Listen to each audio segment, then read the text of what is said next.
A lot of you and your teams might be overwhelmed by just how much content you think you need to produce to move the needle and get new clients. But the good news is the slow content movement is here. What does that mean? It means make less, make it better, and distribute more.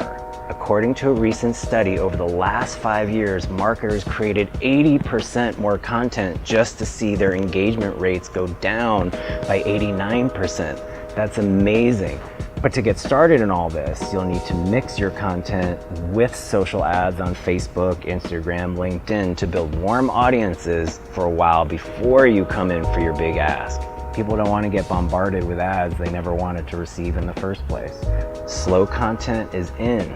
The data says so. To learn exactly how to do this, read my post on brickandwonder.com/stories. My name's Jed Wexler. I'm the CEO of 818 Agency. Thank you.